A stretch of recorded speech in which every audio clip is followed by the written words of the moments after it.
जय हिंद दोस्तों, जय हिंद बच्चों।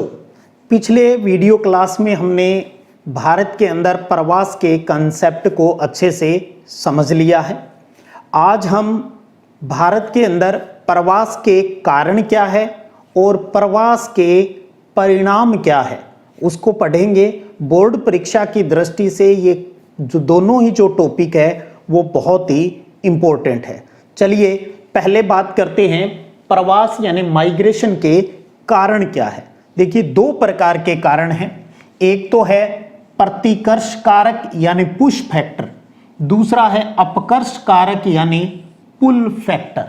समझिएगा इन दोनों शब्दों को। प्रतिकर्ष यानी पुश करना, धक्का देना किसी चीज को, अर्थात लोगों को अपने निवास स्थान को छोड़ने के लिए मजबूर करने वाले कारक कौन से हैं, वो कौन सी बातें हैं जो व्यक्ति को अपने उद्गम स्थल, अपने निवास स्थान को छोड़कर किसी दूसरी जगह पर जाना पड़ रहा है, वो कारण कहलाते हैं पुश फैक्टर, पुश रीजन कहलाते हैं। जैसे अगर गांव से शहर की तरफ जा रहे हैं तो हमें पता है ग्रामीण क्षेत्रों के अंदर रोजगार की कमी है।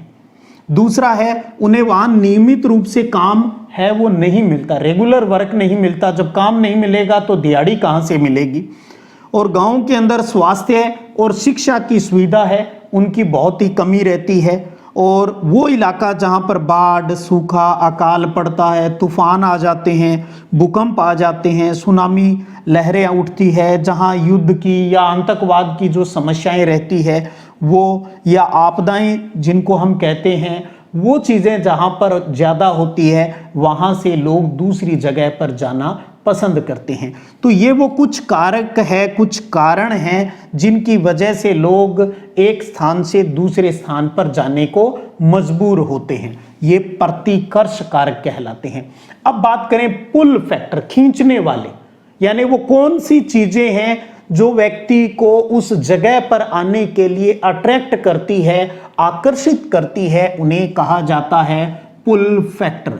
यानी विभिन्न स्थानों से लोगों को आकर्षित करने वाले जो कारक हैं वो इसके अंतर्गत आते हैं। जैसे कौन कौन से वो हो सकते हैं।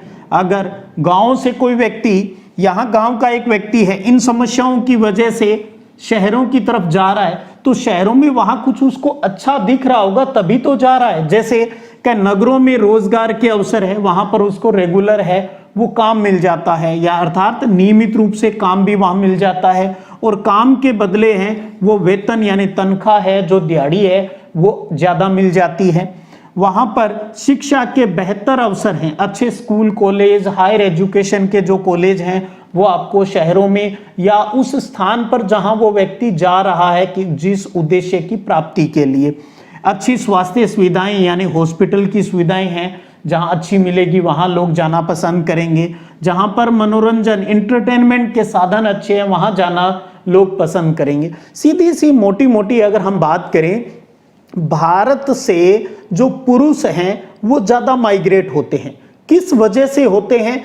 उच्च जीवन स्तर को प्राप्त करने के लिए और साथ में रोजगार प्राप्त करने के लिए। तो भारत से पुरुषों का जो आगमन है बाहर की तरफ वो ज्यादा होता है, हायर एजुकेशन के लिए, रोजगार के लिए, अपने लाइफस्टाइल को बेहतर करने के उद्देश्य से। जबकि अगर आपसे कोई ये पूछे भी भारत में महिलाओं का भी तो माइग्रेशन होता है, वो मुख्यतः किस वजह से होता है? वो होता है विवाह की वजह से। महिलाएं हैं वो शादी के बाद अपने पति के घर है वो रहने के लिए आ जाती है, यही हमारा सिस्टम है, यही व्यवस्थाएं हैं। तो महिलाओं का विवाह के बाद जो प्रवास है वो होता है, और पुरुष है वो अच्छे जीवन यापन के लिए रोजगार की तलाश में है, वो दूसरी जगह पर जाते हैं। तो ये तो रहे प्रवास के कुछ कारण जिनकी वजह से कोई व्यक्ति एक स्थान से दूसरे स्थान पर माइग्रेट है वो होता है। प्रतिकर्षित करने वाले और आकर्षित करने वाली जो चीजें हैं उनको हमने यहाँ पढ़ा। अब है एक बहुत ही इंपॉर्टेंट और बड़ा प्रश्न, और वो है प्रवास से क्या नफा नुकसान है, अर्थात प्रवास के परिणाम क्या है, रिजल्ट क्या है। एक चीज आप अच्छे से समझते हो भी, भारत के अंदर हर जगह जो अवसरों की जो समानता है वो नहीं है, हर जगह सेम अवसर उपलब्ध नहीं है। कहीं पर अवसर ज़्यादा उपलब्ध है, कहीं पर कम है। तो अवसरों की असमानता के कारण ही लोग माइग्रेट होते हैं। ये असमानता ही तो है जिनकी वजह से लोग माइग्रेट होते हैं। तो लोगों का कम अवसर और कम सुरक्षा वाले स्थान से अधिक अवसर और बेहतर सुविधाएं जहां पर मिलती है वहां पर ये माइग्रेट होते हैं। और माइग्रेट के सकारात्मक और नकारात्मक यानी लाभ और हानि दोनों ही होती है। एक एक बिंदु लेकर हम उनको अच्छे से समझते हैं। रही बात इनके नोट्स की, तो वो आपको टेलीग्राम के ऊपर पीडीएफ फॉर्मेट के अंदर मिल जाएंगे। आप पहले इनको समझिएगा, क्योंकि समझोगे तो सीधी सी बात है भाई, रट्टा नहीं मारना पड़ेगा। किस किस को रट्टा मारोगे? ज़्यादा रट्टा मारोगे तो लास्ट में भूल जाओगे, पता ही नहीं चल पाएगा कौन सी बातें कहाँ लिख दी। और जो बच्चा समझता है उसके वो चीज़ लंबे टाइम तक याद रहती है। ये बात आप अच्छे से समझ लीजिएगा। तो एक एक करके बिंदुवार स्टार्ट करते हैं। सबसे पहले बात करते हैं भी माइग्रेशन के आर्थिक परिणाम क्या हो सकते हैं। सबसे पहले तो आप ये समझिए आर्थिक शब्द का मतलब क्या है, इकोनॉमी का मतलब क्या होता है। आप सिंपल भाषा में समझिए, यहाँ पर पैसों की बात हो रही है। भी माइग्रेशन से पैसे किस प्रकार आ रहे हैं, तो क्या परिणाम है वो हमें मिलता है। देखिएगा, प्रवासी लोग हैं जो कहीं, जैसे एक स्थान से ये एक व्यक्ति है, ये एक जगह से दूसरी जगह पर चला गया, तो वहाँ किस लिए गया? मुख्यतः तो रोजगार के लिए, क्योंकि रोजगार मिलेगा तो उसको पैसे मिलेंगे, और पैसे मिलेंगे तो ये वापिस वहां से पैसे अपने फैमिली को भेज सकेगा। अगर परिवार के मेंबर वहां गांव में रह रहे हैं, ये शहर में चला गया तो पैसे भेजेंगे। अगर ये दूसरे देश में चला गया है तो दूसरे देश से वहां से पैसे कमा के अपने घर पर भेजेगा, तो उसे कहा जाता है हुंडी। विदेशों से जो पैसे कमाकर घर पर भेजे जाते हैं वो हुंडी कहलाता है। यानी सीधी सी बात, आप हुंडी शब्द न याद रखे चाहिए, लेकिन समझने के लिए आपको पता हो भी प्रवासी व्यक्ति जब धन को वापिस अपने घर पर भेजता है तो आर्थिक लाभ क्यों नहीं मिलेंगे? क्योंकि उस भेजी गई पूंजी से क्या करेगा? उसके घर के जो लोग हैं वो खाने की चीजें खरीदेंगे, बच्चों को अच्छे स्कूल में पढ़ा पाएंगे, अगर उनका कोई कर्जा है तो उस कर्जे को वो चुका पाएंगे, और अच्छे हॉस्पिटल में बीमार होने पर अपना इलाज करवा पाएंगे। तो देखिएगा, अगर विदेश से पैसा आ रहा है तो विदेशी विनिमय का वो धन यानी फॉरेन एक्सचेंज का कितना बड़ा उदाहरण है। तो आर्थिक लाभ प्राप्त होता है, और भारत के अंदर इस प्रकार से विदेशी पूंजी से लाभ जो राज्य ज़्यादा प्राप्त करते हैं उनमें आता है नाम पंजाब का, केरल का, तमिलनाडु का। तो पंजाब, केरल, तमिलनाडु के अंदर विदेश के अंदर गए हुए लोग खूब पैसा अपने घर पर भेजते हैं ताकि अपने घर वालों का, अपने परिवार के मेंबर का आर्थिक विकास हो सके। तो ये बड़ा पॉजिटिव इफेक्ट इसके ऊपर पड़ता है। और एक चीज समझिएगा, जब आंतरिक प्रवास होता है, एक ही देश में एक स्थान से दूसरे स्थान पर होता है, वहां इतना लाभ नहीं होता है। वहां तो बस जीवन यापन की जो कमाई है वही हो पाती है। जितना विदेशी पूंजी से लाभ कमाया जाता है इंडिया में, उतना भारत के अंदर किसी दूसरे स्थान पर भेजे गए पैसों से नहीं कमाया जाता। भारत के अंदर हम बात करें तो ज्यादातर, जैसे आपको मैंने बताया था भी, यूपी और बिहार के लोग हैं वो ज्यादातर दूसरे जो राज्यों के अंदर जाते हैं, वहां पर जाकर वो मजदूरी करते हैं। और मोस्टली कहाँ जाएंगे ये ज्यादातर?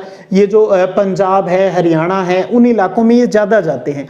वो कृषि प्रधान देश है, और आपको पता है कृषि की जो क्रांति आई थी, एग्रीकल्चर डेवलपमेंट है, वो इन्हीं जगह पर हुआ था। और किन की बदौलत हो पाया था? जो प्रवासी यूपी बिहार के जो यहाँ पंजाब हरियाणा में आए, उन्होंने खूब काम किया वहां पर। तो कृषि क्रांति लाने में भी हम इसकी वजह से कामयाब हुए। और उसके बाद आता है, अगर जो प्रवास होता है माइग्रेशन, अगर उसके ऊपर हमारा कंट्रोल नहीं है तो क्या होगा? गांव से शहरों की तरफ जनसंख्या है वो बढ़ जाएगी। जब जनसंख्या बढ़ जाएगी तो वहां गंदी बस्तियों का विकास भी हो जाएगा। तो आर्थिक परिणाम के अंदर सकारात्मक, जिसमें हम विदेशी पूंजी की बात करते हैं, भी बाहरी पैसा आता है तो लाभ मिलता है। और देश के जो लोग हैं वो एक राज्य के से दूसरे राज्य में जाते हैं तो वहां पर काम करते हैं, तो वहां पर भी उनको लाभ होता है। और अगर असंतुलित रूप से बहुत ज़्यादा माइग्रेशन होता है तो वहाँ जिस शहर में जाएंगे वहाँ की हालत है वो खराब हो जाती है। उसके बाद आता है जननांकिकीय परिणाम। जननांकिकीय आप समझ गए भी, जनसंख्या के ऊपर इसका क्या प्रभाव पड़ता है। एक चीज तो समझिए, जब देश के एक ही देश के अंदर माइग्रेशन हो रहा है, यानी भारत का एक व्यक्ति जैसे राजस्थान से पंजाब चला गया या पंजाब का एक व्यक्ति यूपी में चला गया, तो टोटल देश की पॉपुलेशन में तो कोई फर्क नहीं पड़ा, वो तो उतनी ही रहेगी। देश की बात कर रहा हूं। हाँ, उस राज्य की जनसंख्या अगर हम काउंट करेंगे तो वहां जरूर फर्क है, वो पड़ जाएगा। और ग्रामीण क्षेत्रों से जब नगरीय क्षेत्रों की तरफ लोग जाते हैं तो वहां पर जनसंख्या है वो बढ़ जाएगी, वहां जनसंख्या बढ़ जाएगी। और ग्रामीण क्षेत्रों से जब युवा लोग प्रवास करते हैं तो जनसंख्या संगठन के ऊपर बहुत ही नकारात्मक प्रभाव पड़ता है। जब गांव से युवा लोग काम के लिए बाहर चले गए तो पीछे कौन बचेगा? वहां पीछे तो बूढ़े लोग रह गए या उनकी जो महिलाएं हैं वो रह जाती है, जिससे क्या होता है उस क्षेत्र का आयु लिंग अनुपात है वो बिगड़ जाता है। तो ये बातें अपने आती है जननांकिकीय परिणाम के अंतर्गत। उसके बाद बात करें भी सामाजिक रूप से क्या फर्क पड़ता है, यानी सामाजिक परिणाम क्या निकल कर आता है। देखिएगा, जब गांव का एक व्यक्ति शहर की तरफ माइग्रेट होता है तो वहां पर वो नई टेक्नोलॉजी सीखता है। परिवार नियोजन यानी छोटा परिवार कैसे रखा जा सकता है उसके बारे में उसमें समझ विकसित होती है। वहां जाकर उसको ये पता चलता है भी बेटियों को पढ़ाना चाहिए, बालिका शिक्षा के ऊपर काम करना चाहिए। ये अच्छी सोच लेकर आता है वो शहर से जब वापिस गांव की तरफ आता है। और साथ में जब वो दूसरी जगह नई जगह जा रहा है तो वहाँ के जो परंपराएं हैं, रीति रिवाज है, यानी वहाँ का जो कल्चरल जो सिस्टम है वो अलग है और उसके क्षेत्र का अलग होगा। तो क्या होगा, अलग अलग संस्कृतियों का आपस में मिलन होगा, अलग अलग प्रकार के त्योहारों रीति रिवाजों को वो भी उनके साथ मनाएगा। इनसे उनका जो मेंटल डेवलपमेंट है वो भी होता है, उनकी सोच है वो बड़ी होती है, जिसका इफेक्ट उसके फैमिली को भी पड़ता है। और जिस गांव में वापस आएगा वो गांव में भी वो पॉजिटिव चीज़ें जब बताएगा तो लोगों को पता चलेगा भी हाँ ये परिवर्तन करना चाहिए। ये प्रवास के कारण ही हो पाया शायद, वरना पहले तो क्या होता था एक ही परिवार में 8-8, 10-10, 12-12 बच्चे हैं। आप पुराना देखिएगा, बुजुर्गों में भी कितने बच्चे हैं कि मेरे तो 10 चाचा ताऊ है, बुआ है, मेरी तो ये है। तो जैसे ही लोग माइग्रेट हुए उन्हें पता चला भैया छोटा परिवार सुखी परिवार, तभी तो ये चीज़ें वहाँ से वो सीख कर आए। माइग्रेशन का कितना फायदा हुआ, लेकिन कुछ नुकसान भी है। जब एक व्यक्ति एक जगह से दूसरी जगह पर गया, वहाँ पर उसको कोई अच्छा रोजगार नहीं मिला, यानी उसको उचित सम्मान नहीं मिला। वो जिस जोश खरोश के साथ वहाँ गया था, मैं वहाँ ये करूँगा वो करूँगा, फला दिन का खूब पैसे कमाऊँगा और ये वो, वहाँ चीज़ें वो उसको नहीं मिल पाती है तो वो गलत रास्ते पर चल पड़ता है, वो अपराध की दुनिया में चला जाता है, वो नशाखोरी की तरफ बढ़ जाता है। अर्थात जो सामाजिकता होनी चाहिए उसके अंतर्गत वो तुलना में वहाँ पर क्या लेकर आता है, असामाजिकता लेकर आ जाता है। तो आप देख रहे हो कि हर पॉइंट के कुछ सकारात्मक इफेक्ट भी है और कुछ नेगेटिव इफेक्ट है वो भी है। हम दोनों ही पक्षों के ऊपर यहाँ पर बात है वो कर रहे हैं। अब बात आती है इन्वायरमेंट को लेकर, यानी पर्यावरणीय परिणाम क्या होते हैं, इन्वायरमेंट के ऊपर क्या इफेक्ट पड़ेगा। जब गांव से लोग नगरों की तरफ जाएंगे तो नगरों की जनसंख्या बढ़ जाएगी।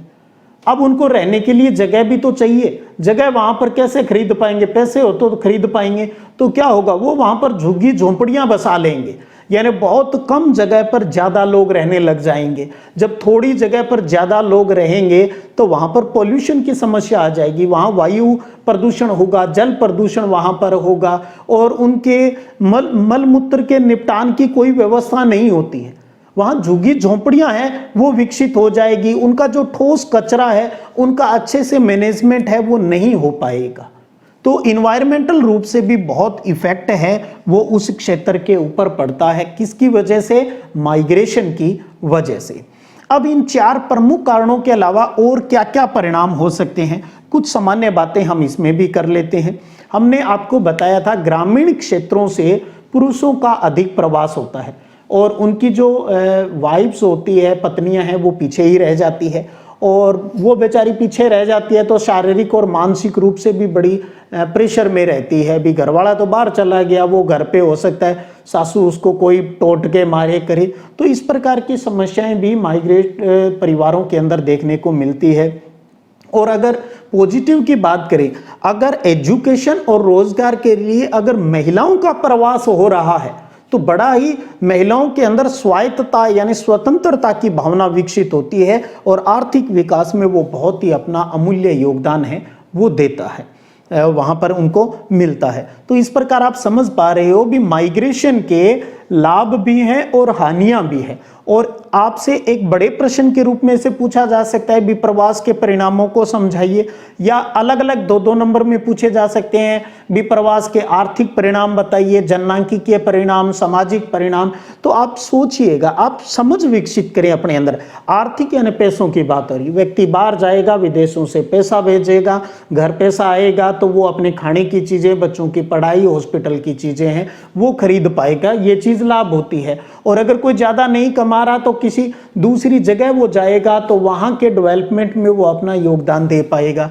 जनसांख्यिकीय में हमने कहा देश की जनसंख्या पर तो कोई इफेक्ट नहीं पड़ेगा, उस राज्य की जनसंख्या जहां से जाएगा उस राज्य की कम हो जाएगी, जहां पर पहुंचेगा वहां की जनसंख्या है वो बढ़ जाएगी। ये चीजें हमने इसके अंतर्गत की। और लिंगानुपात है उसके ऊपर भी इफेक्ट पड़ता है, ये बातें हमने की। सामाजिक में हमने कहा अलग अलग रीति रिवाजों को मनाते हैं तो सम्मिश्रण होता है, नई नई चीजें सीखता है, नई टेक्नोलॉजी लेकर आता है, गांव के अंदर अच्छी समझ विकसित करता है, परिवार नियोजन की बातें वहां से सीख के आता है, बेटियों को पढ़ाना चाहिए ये चीजें वहीं से सीख कर आता है, गवर्नमेंट की नई नई जो पॉलिसी है उनकी समझ उनको वहीं पर हो पाती है जब वो किसी शहरी क्षेत्र में निवास करता है।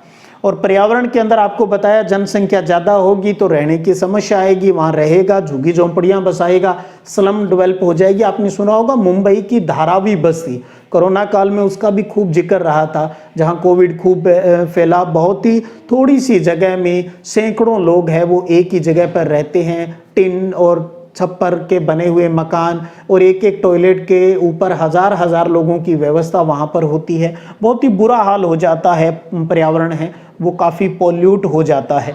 तो ये प्रमुख कारण जो परिणाम है वो आपको अच्छे से ध्यान में रखने हैं। उम्मीद करता हूँ समझ में अच्छे से आए होंगे।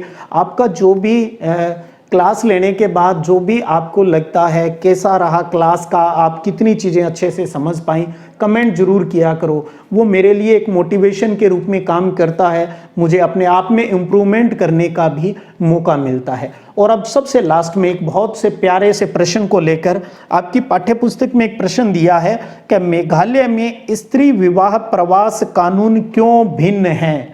भी ऐसा क्या है भी मेघालय में कुछ हटके है, ध्यान दीजिए इस चीज को समझिएगा भी किस प्रकार से हटके है। भारत के अंदर इस मेघालय स्टेट को छोड़ दें, बाकी में क्या होता है जब लड़की की शादी हो जाती है तो शादी के बाद वो अपने पति के घर पर रहने के लिए चली जाती है, यानी उसका माइग्रेशन हो जाता है। जबकि मेघालय भारत का एकमात्र ऐसा राज्य है जहां इसका उल्टा है, शादी के बाद पति है वो अपनी पत्नी के घर पर रहने लगता है। यहाँ ये चीज़ उल्टी है। मेघालय की जो खासी, गारो, जो जयंतिया जनजाति है उनकी अपनी परंपराएं हैं, उन्हीं परंपराओं पर आधारित ये चीज़ यहाँ पर है। वहाँ पर परिवार की जो मुखिया होती है, रियल जो मुखिया है वो महिलाएं होती है और महिलाओं के बाद में उत्तराधिकार है वो उसकी बेटी को मिलता है। तो समझ गए ना किस प्रकार से मेघालय के अंदर पूरे भारत की तुलना में विपरीत परिस्थितियां हैं। विपरीत नहीं कहूँगा, एक सकारात्मकता है भी, ऐसा भी होना चाहिए। कई बार अक्सर होता है ना भी बेटियां ही शादी के बाद अगले घर क्यों जाए, बेटा क्यों नहीं जाए। तो ये प्रश्न हमेशा कभी न कहीं आपने सुना होगा या आपके दिमाग में, बेटियों के दिमाग में आया होगा। ये कुछ भी नहीं, कोई कानून नहीं है ये, लेकिन हमारे देश की, क्योंकि पुरुष प्रधान देश हैं, पुरुष मानसिकता हावी रहती है तो बस उसी सोच की वजह से ही ऐसा हो रहा है भी हाँ बेटी ही अगले घर जाएगी, इसलिए बेटी के जन्म के बाद और उसकी शादी तक उसको उसी तरीके से उसकी परवरिश की जाती है भी तुझे तो अगले घर जाना है, तुझे तो अगले घर जाना है। तो बस हमारी परंपराएं हैं, रीति रिवाज है, उसी को निभा रहे हैं। जैसे जैसे एजुकेशन सिस्टम आएगा शायद सकारात्मकताएं आएगी। पहले बेटियों को नहीं पढ़ाया जाता था, आज बड़े जी जान और मन से उनको पढ़ाया जाता है भी हाँ बेटियां पढ़नी चाहिए। तो उम्मीद करता हूं आज की क्लास से आप लाभान्वित हुए होंगे। अगले वीडियो सेशन में नए चैप्टर के साथ पुनः हाजिर रहूंगा। तब तक जय हिंद, जय भारत।